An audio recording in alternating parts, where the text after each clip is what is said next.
حضرت علی کے بارے میں اللہ کے نبی نے فرمایا من کنت مولاہ فعلی مولاہ، جس کا میں مولا ہوں علی اس کا مولا ہے۔ اور یہاں مولا سے مراد دوست نہیں ہے، یہ ہم دوست کا ترجمہ کرتے ہیں آقا، سردار، جس کا میں سردار ہوں علی اس کے سردار ہیں۔ اس کے پیچھے ایک کافی پس منظر میں بہت سی چیزیں ہیں، ان کی صفائی کرنے کے لیے میرے نبی نے غدیر خم پر یہ حدیث بیان فرمائی خطبے میں کہ جس کا میں مولا ہوں اس کا علی مولا ہے۔ تو یہ چند دن پہلے مجھے خیال آیا کہ ہمیں حضرت علی نہیں کہنا چاہیے، ہمیں مولا علی کہنا چاہیے، کہ میرے نبی ہمیں ان کو ہمارا مولا بنا کے گئے ہیں۔ ہم سمجھتے ہیں صرف یہ شیعہ کہتے ہیں مولا علی، وہ صحیح کہتے ہیں، من کنت مولاہ فعلی مولاہ۔ آپ سب کے چہروں پہ میں حیرانی دیکھ رہا ہوں، حالانکہ میں آپ کو صحیح حدیث پیش کر رہا ہوں، من کنت مولاہ فعلی مولاہ، جس کا میں مولا ہوں علی اس کا مولا ہے۔ تو میں اب حضرت علی نہیں کہتا، میں کہتا ہوں مولا علی، کہ ان کا حق ہے۔ جیسے ہر صحابی کی بعض خصوصیات ہیں جو دوسرے میں نہیں۔ آپ نے ابو بکر سب سے بڑی ہستی ہیں صحابہ میں، ان کو نہیں، آپ نے کہا کہ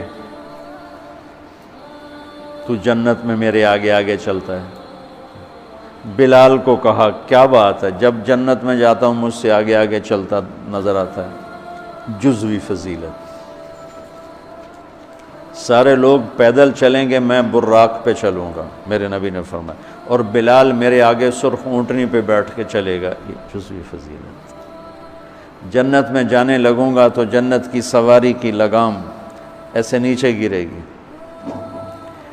نیچے گرنے کا مطلب ہے کوئی ڈرائیور آئے گا، کوچوان آئے گا جو چلائے گا، تو بلال حبشی کو یہ رسی پکڑائی جائے گی۔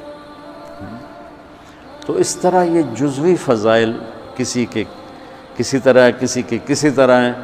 تو مجھے خیال ہے کہ ہم اہل البیت کے حق میں بڑی کوتاہی کرتے، بہت کوتاہی کرتے۔ ہم اللہ کے نبی کی اولاد کے تذکرے نہیں کرتے، اس سے ان سے محبت کی گرمی بھی نہیں پیدا ہوتی۔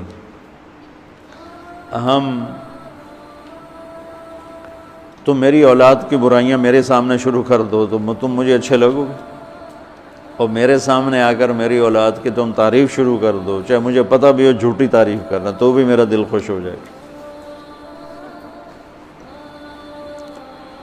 تو ہم نے نا اللہ کے نبی کے گھرانے کے بارے میں بہت کوتاہی کی ہے، بہت کوتاہی کی۔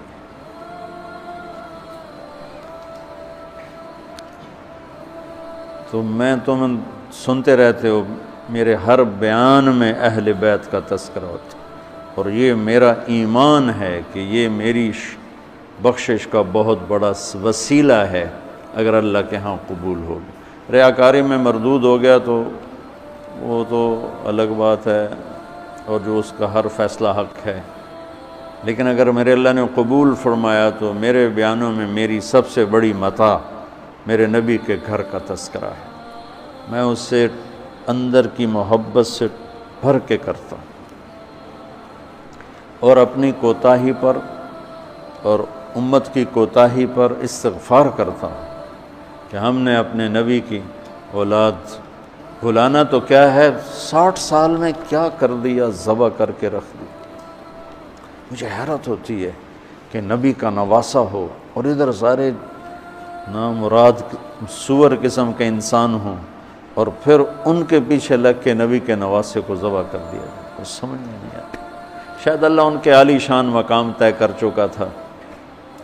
جب وہ سب ساتھیوں نے کہا نا کہ آپ واپس چلیں، وہاں ابن زیاد آ چکا ہے، واپس چلیں، تو فرمایا کہ نہیں مجھے جانا ہے۔